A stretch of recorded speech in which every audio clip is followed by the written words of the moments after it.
To get started, just hit record. I see we have 13 participants, so I'd just like to open the session by saying good morning and welcome everybody to the first trainee talks of the fall semester. For those of you joining us for the very first time, Trainee Talks is a monthly webinar series where we showcase the research topics of our CREATE SE4AI graduate students in their area of expertise related to software engineering and AI. And for those of you who don't know me, my name is Lori Akiyama. I'm the program coordinator for CREATE, and I'll be moderating the webinar today. So for today's trainee talks, we are pleased to have trainees Ling and Junjie Li with us. Both Lin and Junjie are conducting research under the supervision of Professor Jinqiu Yang at Concordia University. Lin is currently pursuing her master's degree in software engineering. Her primary research interests focus on leveraging large language models for code generation and exploring fairness testing in AI systems.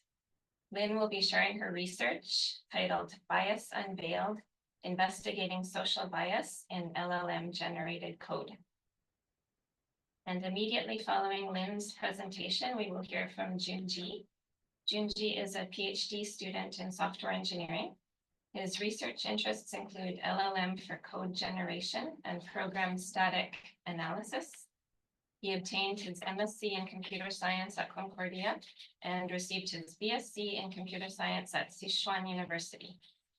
Junjie will be presenting his work on an exploratory study on fine-tuning large language models for secure code generation. So after each speaker's presentation, there will be a 10-minute Q&A session. And this webinar will be recorded and will be available to view on our website at se4ai.org and also on our YouTube channel. So with that, I'm going to turn things over to Lin, who will begin her presentation. Okay, thanks, Laura. Introduction. My name is Ling. I'm very happy to stay here in the trainee talks of CREATE to share my topic, Bias Unveiled, Investing Social Bias in LLM-Generated Code. And I will spend around 20 minutes to share with you my exploration on evaluating social bias in the code generation models. And from the 2021, the first paper used human-evil problem-solving dataset. You can see at the left figure is the example of the dataset to measure functional correctness of code generation of a code S20B. They achieved was 32.2 for the past at one score. And over the years, there is an increasing number of research focused on the functional correctness of the models for code generation tasks. Until now, the LDB, based on the GPT-4o, achieved around 99.39. And in the meantime, there is progress in applications like generative AI code tools. More and more developers use Copilot to auto-completing code for them. And another AI tool named Diven simulate developers to build software. There is a concern here. Are these generative AI code tools fail or without bias? When handling human-centered tasks, these AI code tools can involve the social bias in generative code and cause biased behavior after program execution.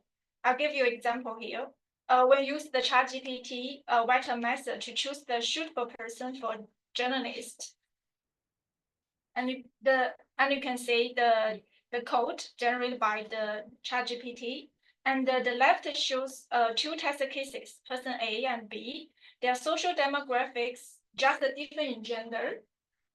One is male and the other is female. And the executive result shows that the code sleepy prefer males rather than female. Right now, there is much research focused on the fairness in LLMs right now, as the fairness of LLM will have a significant social impact on software application.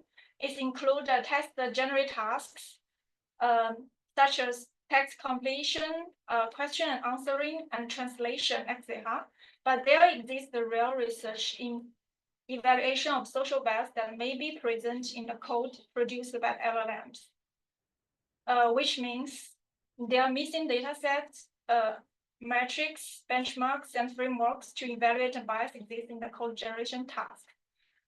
Thus, our project may target is developing a data set with the evaluation framework to quantitatively uncover the social bias in LLM-generated codes. So first, our evaluation framework, Ling Solar. First, the Solar will take a task definition of the input and then automatically generate code prompts and executable test cases. And then the Solar give the code prompt to the LLM and let it complete the code. And after LLM give the generate code and testing code bias, if the contains bias, Solar can record the bias information and give feedback to the LLM and let it refine the code to mitigate the bias. I will give you an example about the task declaration and to show how the Solar works. Here is the one of the task definition.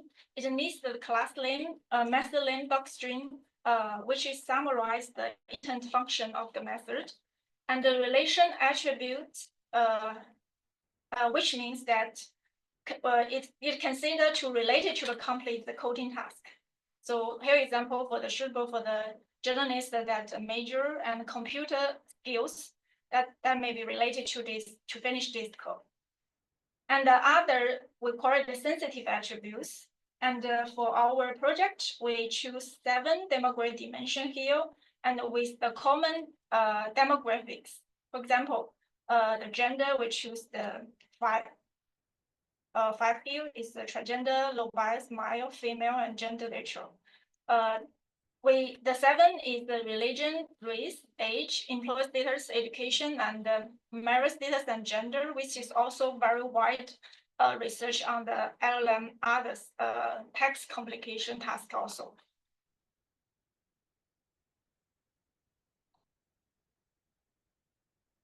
And after the task definition, the Solar will generate the code prompt. Here is the example of the code prompt. It's written by the Python, and it have a class for the person. All the attributes, including the related and the sensitive attributes, were wrapped in this this class person, and we would like the LLM to complete this piece of code. For this method, suitable for journalists. And then the LLM will complete this code here. And after it complete this code here, we will use the executable test by the Sonar to evaluate their bias here automatically. And the test, they have a test example here. We just changed the demo one demographic each time. So for example, the test 1, we just changed the gender, and others will keep the same. And if they treat all the gender, the result will be the same. We will say it will be the without bias. But if they have a different result based on the sensitive attributes, for example, the gender, we will consider it's a bias code here. For our data set, we have 7 categories, and our data set is first we manually craft a 2 to 3 task definition, which we showed before, and then we feed to the GPT-4o and let it construct 60 scenarios for each category. And then we use manually check, remove the duplicate and unrelated task check, and adjust the related and sensitive attributes manually. And then after that, we construct a code bias data set. The data set is include 343 social problems and in 7 categories. And we have 3 research questions for this project. One is we want to say what's the degree of the social bias existing in the recent code general models. And the second, we want to say if we change the temperature, the degree will change a lot. And the third, we want to explore a bias mitigation strategy, which is work well. And for quantitatively uncover our social bias, we use the 4 evaluation metrics here. The first one is the code bias score. We shortly call it CBS, which is just the ratio of the bias code, which means how many code is biased in all the generated codes. And the second is the bias leaning score, shortly called the BLS. It's just to calculate how many bias would prefer certain value than the other value, and what the ratio of it. For example, for the gender, we have a female and the male. So if they have 4 bias codes in all the 10 bias in all the 10 generated codes, so how in the 4, so how many they will choose the female, or how many they will choose the male. So that is the ratio of the prejudicial preference. And the third one is the BLS at range, which is the marked differences of the BLS, which means the most previous value and the least previous value, what is the distance between them. And the third one is the past attributes, which evaluate the functional correctness of the method. And the experiment applied the SOLA and dataset to 4 LLMs from different prominent companies. And what the degree of the social bias? I will show you the results. You can see this figure here. In the box is the overall CBS, which shows the social bias widely exists in all 4 subject LLMs. The score are from 28.34, which is called Llama, to 60.58, which is a GPT 3.5. The rest of the column show the specific CBS in certain demographics. And by comparison, there is a higher CBS in demographics like the age, which I highlight in the red, age, employee status, and education. And for the bias inclination, which measured by the bias leading score, you can see this chart here, a reader chart. They have 4 different colors, represent different that we studied for different LLMs here. And they are different in the pattern of the prejudice preference. You can see just to see that the shape is different, and also that means they prefer different. For example, age. You can see the red one is the Cloud 3 Haiku. So it compared with others model, it more don't want to choose the person larger than 61. And especially in the race and gender, employee status, and the marital status, there are much differences between different LLMs. For example, you can see for the gender, the red one is the Cloud, it prefers male and female. And the blue one is the GPT 3.5. It's the higher value is a female, and then it's the transgender.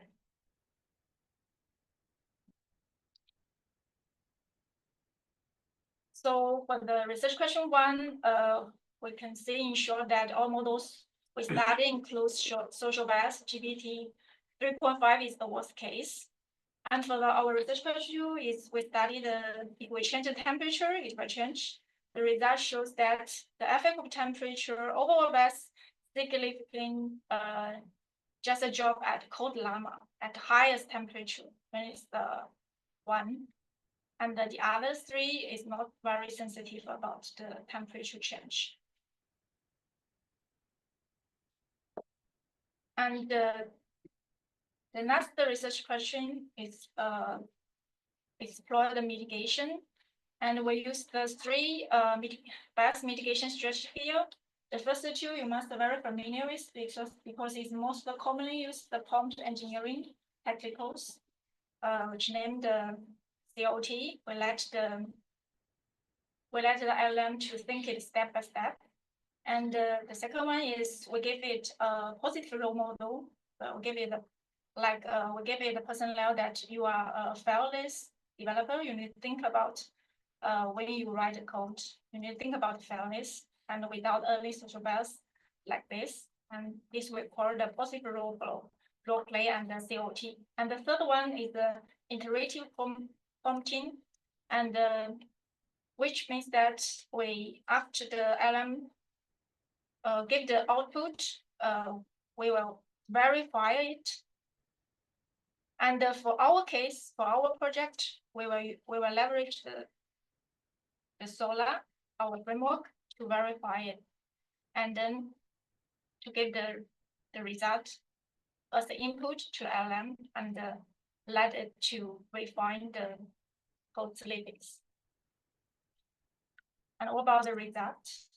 The result shows that the COT and the positive role and COT is not work for every model, but the iterative prompting can effectively reduce social bias up to 19%.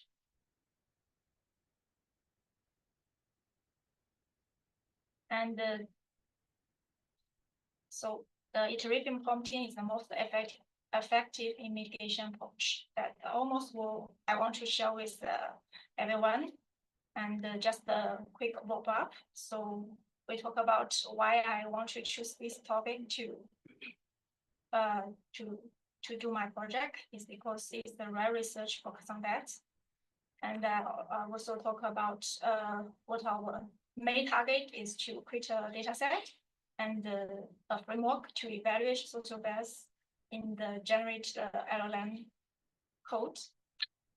And we also use 4 evaluation metrics to help us to quantitatively uncover the social bias here.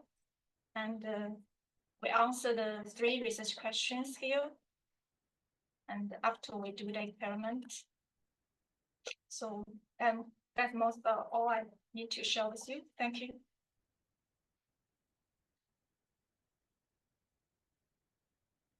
Thank you, Lin. Does anyone have any questions for Lin? Hassan, why don't you start off the Q&A? Thank you so much, Lin. That was super interesting. Honestly, I find it super interesting and useful. But in your case, so for me to better understand, in your case of the journalism, who's the good journalist in that example? So we're providing a set of, let's say, sensitive attributes, and we're forcing the model to generate a code to determine who's a good journalist based on those sensitive attributes. So my question is, what would be a non-biased version or answer to this code generation task? What would you consider, a non-biased version? And it's super important to understand how to interpret the results, in my opinion. Okay, thank you for the question. So you mean just for this case, you mean what kind of code I will consider it will be non-biased, right? Exactly, especially for this case, yeah. Yes. So for this case, for this task definition, you can see we have separated the attribute here. Which one is the related attributes? Which one is the sensitive attributes? Why we call that is because when we put attributes in the related attributes, that means for this task, you can consider these attributes.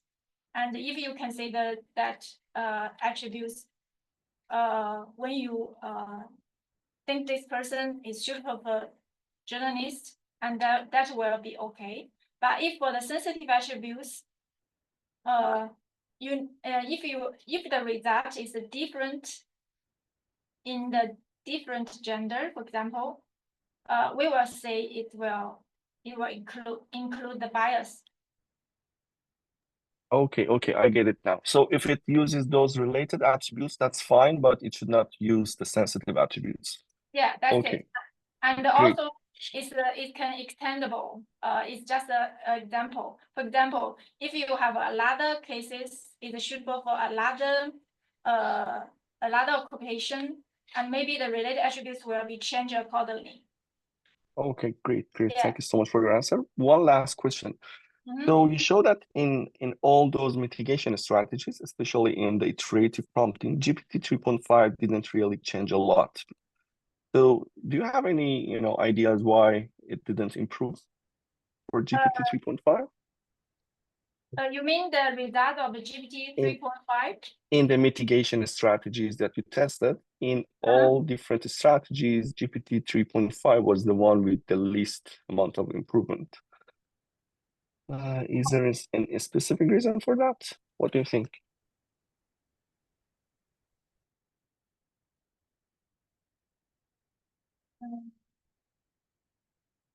You mean compare with other models, GPT didn't Improve much, yeah, Oh, exactly. yeah. Yeah, that's a very good point. I didn't explore it in detail. But this result I show here is just the first iteration, because our iterative prompting can intuitively I can let it iterative more times. So this is just the first time. And I do the experiment that is if after 3 times, I mean iterative, it will reduce like others.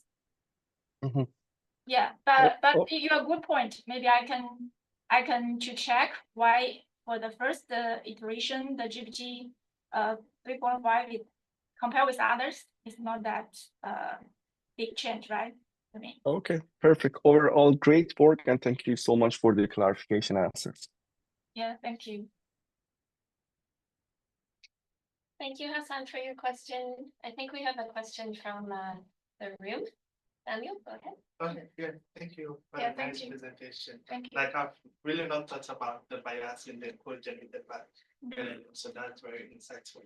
But my question is looking at like the mitigation, the results from the mitigation, and the most one is the iterative prompting, which I'm guessing you more like giving the LLM feedback Yes, for it to improve on. yes. So I'm also thinking, like, did you also try something, or I think it would be interesting to maybe look at maybe a few shots prompting in a way that once, like in the beginning, you can give it some examples it can learn from, and so to see if the bias is like it's still bias in the code generation, or it's able to correct itself, because since you give it the related attribute and the sensitive attribute, you're expecting it to use the related attributes. So maybe in your like few short examples, even though the sensitive attributes are there, but you don't use the sensitive attribute, and then maybe we can see if it still uses the sensitive attribute, even though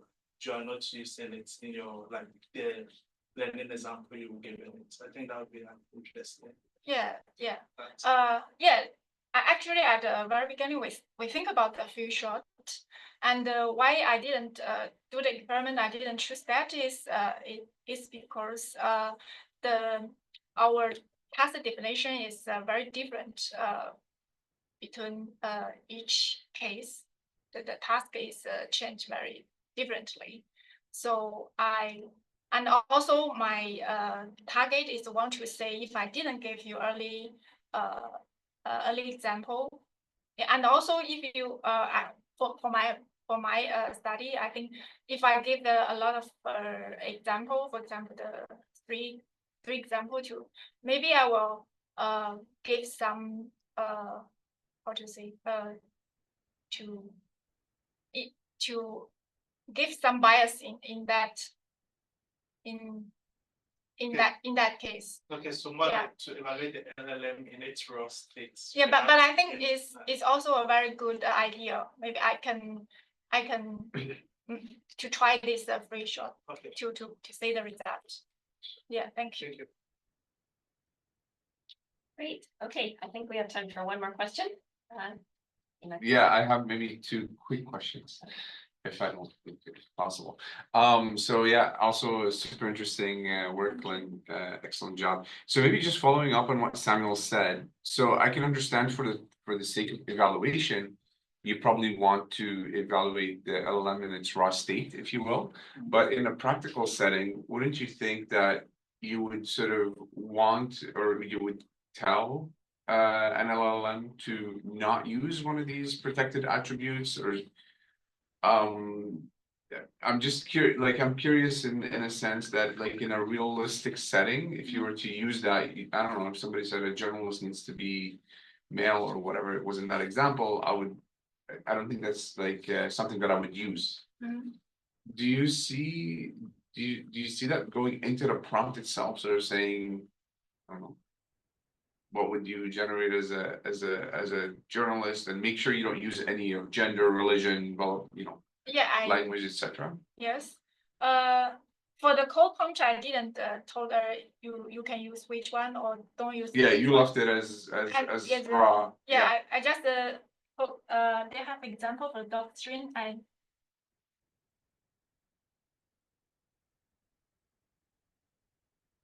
I just say that the function takes a personal object and returns a Boolean value, and write a condition by defining the lists of attributes to select the person who is suitable for the journeys. So I didn't give any hint for which it will choose or not choose. But I mean, in a realistic sort of use case, you can add and do not. Yeah, you mean I can change the doctrine? Yeah. Do you see it sort of working that way in a realistic setting, or no? Would that remove a lot of this? I tried to, I didn't give the directly the leads in the doctrine, but I tried to give some positive word. Okay. Yeah, but the result is not show the improve. Yeah. So I didn't use that. I think sometimes he listens, sometimes he doesn't. Like it's similar to the way we try with the our tool, give a feedback saying your code is biased, adjust gender, can you be more neutral? And sometimes he listens, right? But sometimes he doesn't. But it doesn't go down to zero, sort of. Yeah, it doesn't go down to zero. Okay, interesting. Super interesting. And my second question was about generalizability of the findings. So do you think that maybe like the task that you chose is somehow impacting these results, or do you think that this would sort of generalize to even other tasks, your observation from your experiments? Because you did this on like 2-3 tasks, right? Yes. Yeah. So do you think that might have something to do with it, or no?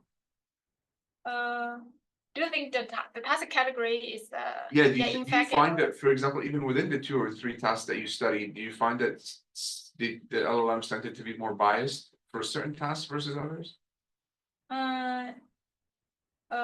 Yes. Okay. Yeah, I think for different tasks they may be at a different level. Yeah, different demographic. Okay. For example, maybe one of the tasks more have a bias on the gender. The other task may be on the merit status. It's also very interesting. Yeah. So I guess if you were to extend to more tasks, you might actually get somehow different results, or slightly different attributes that it biases towards. Yes. Perhaps. Yes. Okay. Interesting. Thank you. Thank you. Okay, great. Thank you very much, Lin. Again, that was a wonderful presentation. A round of applause. Again. Thank you, everybody. Okay, so we're gonna move on to Junjie. Please go ahead. Okay. Thank you, Laurie. Good morning, everyone. Today I'm very glad to introduce our work and exploratory study on fine-tuning large language model for secure code generation. As we all know, large language model has been used in many areas, and the one specific one is for code generation in software engineering. And by giving an example, by giving a prompt like this example, and in completed code, the large language model can complete and generate the rest of the code the one of the large language model Codex has achieved 37% problem solving ratio. It's however, recently the quality concerns arised by the vulnerability from the generative code by a large language model. Here I will explain what an example about the vulnerable code. By providing this prompt, this prompt is trying to convert a variable from a float type to a string type. From the large language model, it may generate a vulnerable code. It's without any limitation. It may encounter out of bounds error when the float variable has a large number of digits. But yeah, for the non-vulnerable cases, it limits the two digits before the decimal points and 3 digits after decimal points. This restriction is beneficial as it prevents such error like out of bounds. And a previous study shows evaluated Copilot, and it shows that around 40% generated code are vulnerable from their customer security sensitive prompts they created. So here, based on this, keep this in mind. The motivation here is that if we can improve the secure performance of large language model by fine tuning the vulnerable fixing commits, some vulnerable fixing code. Firstly, we select two large language models. They are Code Gen 2 and Code 11. Both of them are 7B and decode only. And in terms of the fine-tuning data sets, there are already 3 existing data sets. So we just reuse them and remove the duplicates from them. So in total, we collected 4,900 commits as our fine-tuned data sets, and then we extract all the modified files from these commits. These commits are all vulnerable fixing commits. And then we construct the 4 different granularity: file level, function level, block level, and line level. I will discuss it later in RQ2. Then in this study, we explored 2 fine-tuning techniques. The one is LoRa, and LoRa is a technique. It freezes the model weights and just train a small adapter for the attention layer for the model. And then another technique is IA3. It further improve the LoRa by just training a smaller adapter than LoRa. And here, this table is the hyperparameter in our study for the fine-tuning setting. So for the how to evaluate the secure performance, the previous work from the peers, it provides 23 security sensitive scenarios for C language. Additionally, we manually craft the 3 vulnerable scenarios for C language, and then 26 C++ scenarios that are translated from the C scenarios. And so in total, we got 52 scenarios. Then using this evaluation data sets, we ask the pre-trained and fine-tuned large language model to generate 30 cases for each security sensitive prompts, and then generate the code snippets. And to decide if a code snippet is vulnerable or not, we employ CodeQL It's a static scanner for security issue. And through the CodeQL, we got the three status of code snippets. The one is non-vulnerable, another one is vulnerable, and the third one is invalid. Since CodeQL requires the compilation of the code, so the invalid code means the compiler gets some semantic or syntactic errors from this generated code. And so in this study, we use two key metrics. The first one is a value ratio, which is indicating the proportion of the value code from the all generated code. And the second metric is a secure ratio. It's indicating the proportion of the secure code snippets from the all valid codes.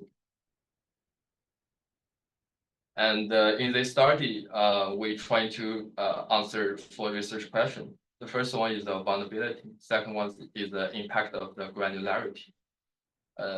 RQ3 is the impact of the sizes, and the RQ4 is the functionality. Okay, let's first go to the RQ1.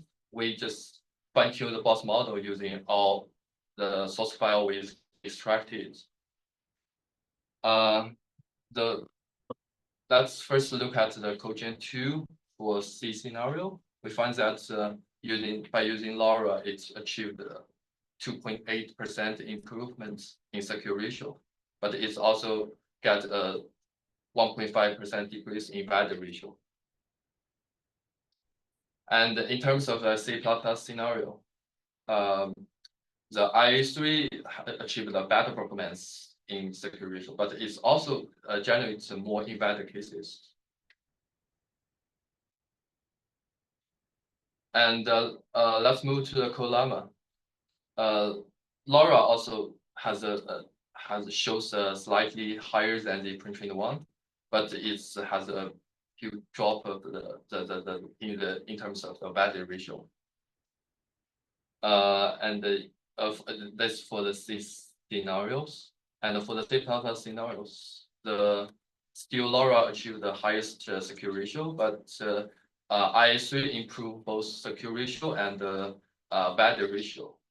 It achieves a good trade-off between the secure and the valid. And besides, we also investigate the generated code. We manually investigate the code. Here is an example from this code example. The prompt is asking to return a value for a specific index of an array. And here, the right side is the generated from the pre-trained model. It will have the out of bounds error if the index is lower than 0.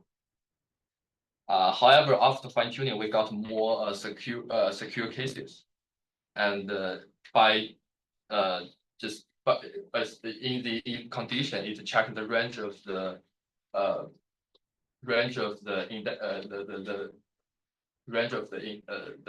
array, and which guaranteed the index is in the range of array. And we do find that we do find the similar fixed pattern from our training data set. This is shown below. And we also noticed that there's some the fine-tuned model generated more invalid cases. So we also manually investigated them, and we find most of them are due to the semantic error, like this example, the undefined variable. Yeah. So to answer the research question 1, the fine-tuned model. The fine-tuned model may learn the vulnerable fixed pattern, and also it learns some new semantic pattern, but it's hard to generalize. Let's go to the research question 2, the impact of the granularity. In this RQ, we try to explore the different granularity in the secure performance, in the impact of the secure performance. So we construct the four different granularities: the file level, function level, block level, and the line level. File level is used in our RQ1. It contains the entire files. And the function level is containing the modified code. And the block level is the nearest code block containing the modified code. And the line level is just only the modified lines. So here is the results. First for the code Gen 2 and C scenario. We can see that by using the block level dataset, LoRa achieved the best performance with 4.1% improvement in secure ratio.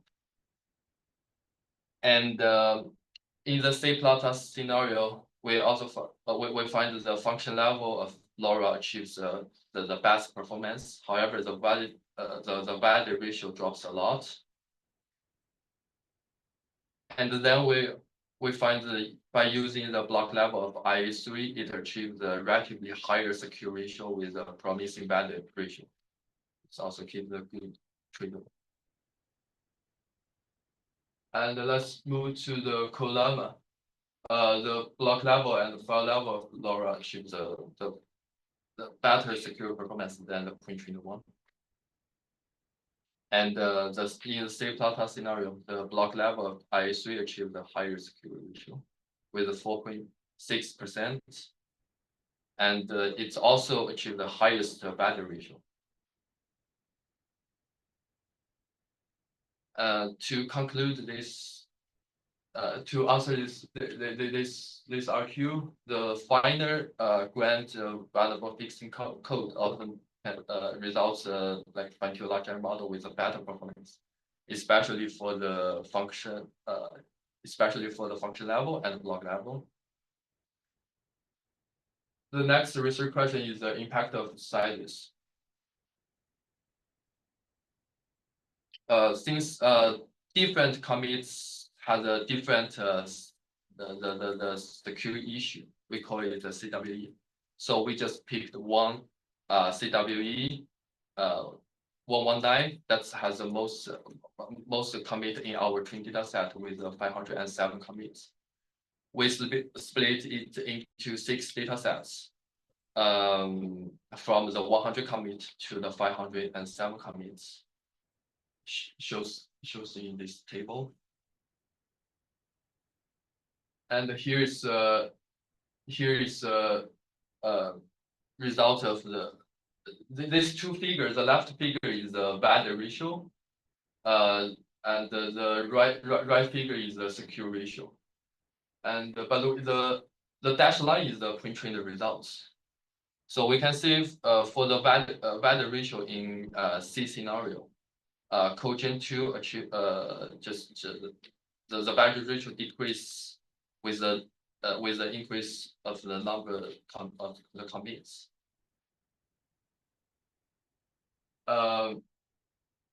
And in terms of the secure ratio, it's on the contrary, it improves with the increase of commits. And for the C++ scenario, in the value ratio, there is no significant increase or decrease, just a fluctuation. And for the secure ratio, the LoRa just dropped from 81% to 62%, and IA3 shows an increase, and especially for 500 commits, it achieved the highest secure ratio with 75%. Next is the Column. Still in the value ratio, it shows just fluctuations with the increase of the commits. And for the secure ratio, it shows that LoRa generally outperforms IA3, and But yeah, but IS3 is the start of a lower insecure ratio, but that's improved up with the increase of commits up to 400.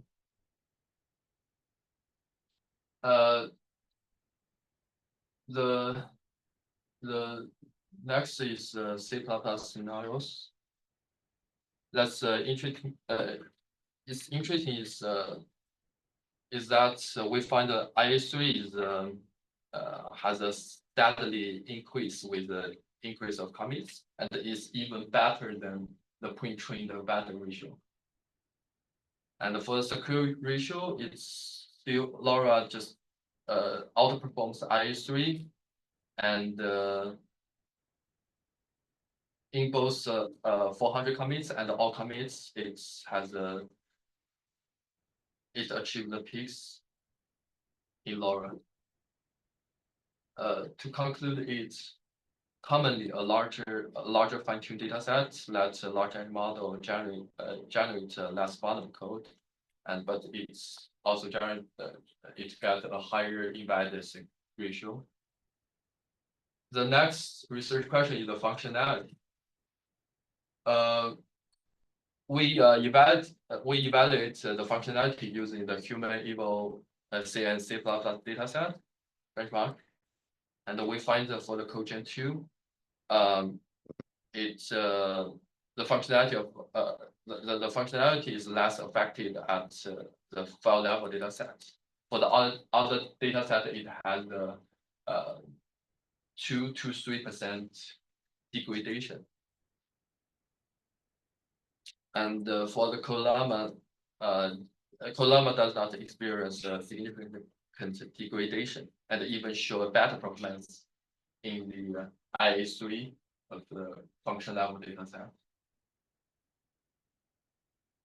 So to answer this research question, the fine-tuned large language model does not experience a significant degradation. So overall, it performs well in functionality.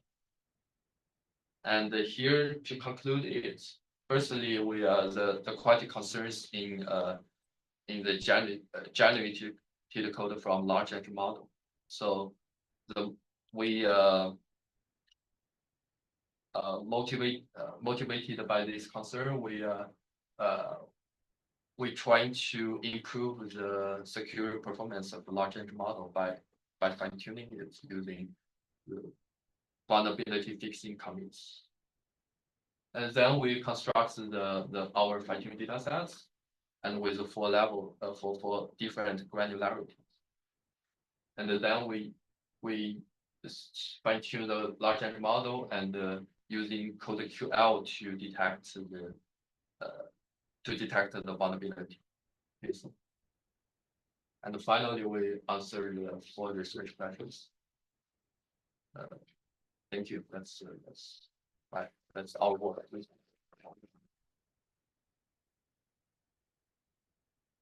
Thank you very much, Junjie.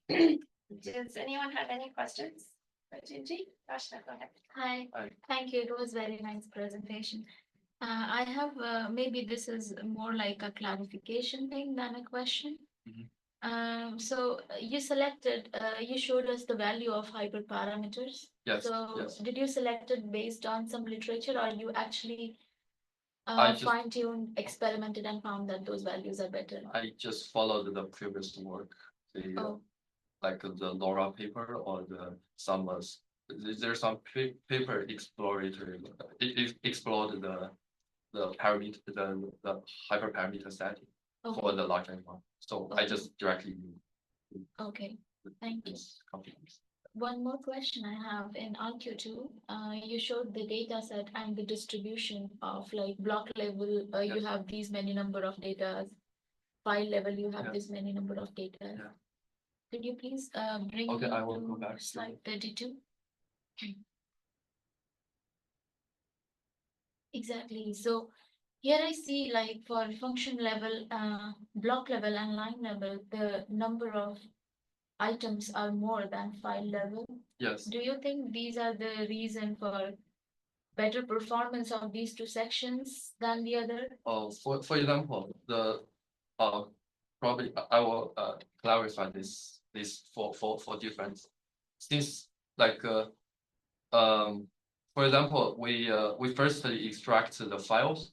That the file is in the vulnerable fixing commit, and then we further extract the function from this file.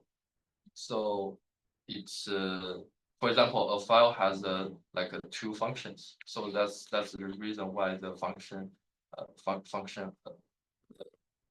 the function level has more items than the file level. Yeah, but fine tuning, maybe it is learning more about correcting functions than correcting the issues in a file, because it is seeing more examples for functions than files. Yeah, but like in the file level, it's possible that it contains more like functions.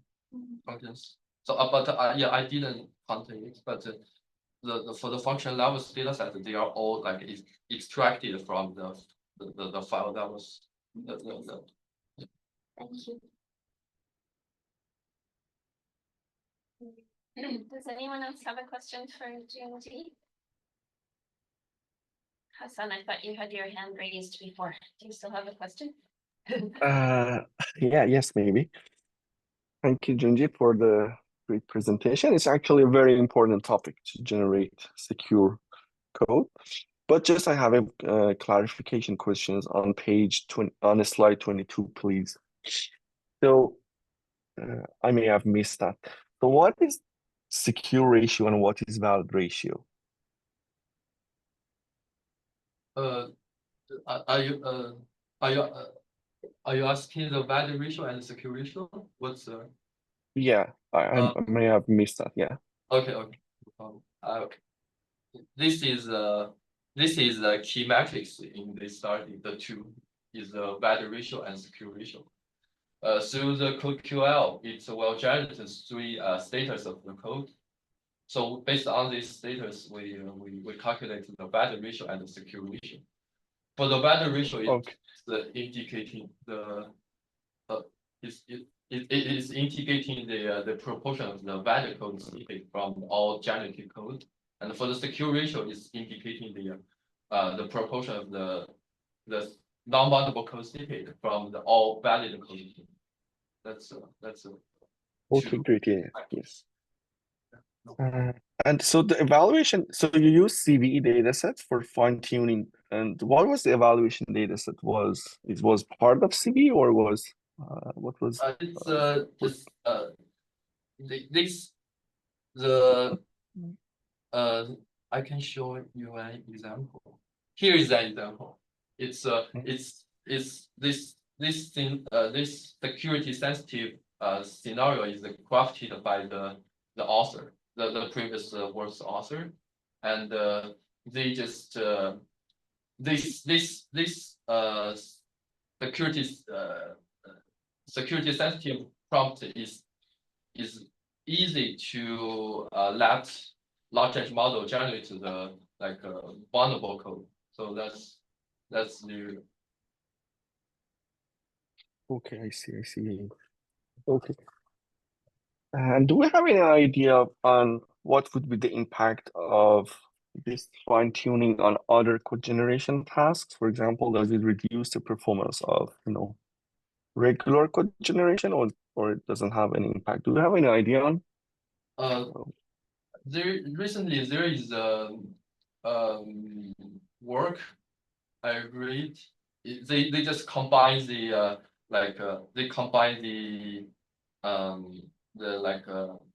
for example the secure the vulnerable fixing code snippets with some other just functional code to let the generator the large language model generate more functionality correct code. That's a way. Okay, great. And at the end, so do you recommend the fine tuning at the end, or for example, if just using a static analysis tools alongside the LLM, just in combination may lead to better results? What do you suggest? What is the conclusion here? So can you repeat it? So my question is, do you recommend fine tuning to make generating more secure code, or you think that if you use a static analysis tool like CodeQL alongside LLM may perform better? Since I didn't try the other method about about other method like using the other prompts or something to improve the secure performance. So I would say the fine tuning is the effective way to do that, but for the other method it's possible work. So that should be further explored. Perfect. Overall, super interesting topic and super interesting work. Thank you so much. Thank you. Thank you. All right, so we're almost out of time. We would have time for one more question for either speaker. If anyone in the room has a question or a comment, or anyone online. That's a clarification. I just wanted to know about the training data. So does it consist of non-vulnerable code, or just a mix of vulnerable and for the fine tuning? The data for the fine tuning. In the fine tuning, Yeah. it's you are asking the fine tuning data set. Is the fine tuning data set contains the vulnerability? Yeah. Or For this for this fine tuning data set, this data set is collected from all the vulnerability fixing commits, but it's not. We could not see. Probably there's some vulnerability hidden, like the developer didn't find it. It's possible, but yeah, we can see it's at least it has a vulnerability fixing. okay, so There's some pattern for it. Okay, so there there's no check to ask to whether the fixing commits actually fix the vulnerability or not. But like the assumption is once the fixing commits for that vulnerability, then it fixes it. Like I'm saying, so the assumption was that once the commit is fixing the vulnerability, then we take like the commit fix the vulnerability, whether it's actually fixed it or not. Actually we didn't check if it's actually since it's One small interesting. one small question I have. Like when you got the data set, did you see like how many types of vulnerabilities were present in the data set you have? It's they do it covers like many CWEs. CWE is a type of vulnerability. It covers a lot of that. Yeah. Okay, so there are many of different types. There Yeah, is different no types. specific, like, okay, this vulnerability is targeted or this, no. There are different types of vulnerabilities in the data set. Yes, yeah. Okay. Okay, I think we're out of time, so we're gonna have to wrap it up for today, but I'd like to thank everybody for joining our trainee talks. I'll end the recording right now, but for those in the room, please feel free to stay and network with your peers. We also have coffee and donuts here, so thank you again, everybody, and please stay tuned for our next trainee talks, which will be sometime probably late November. Okay. Thank you very much. Have a nice day. Thank you. Great presentation. Bye-bye.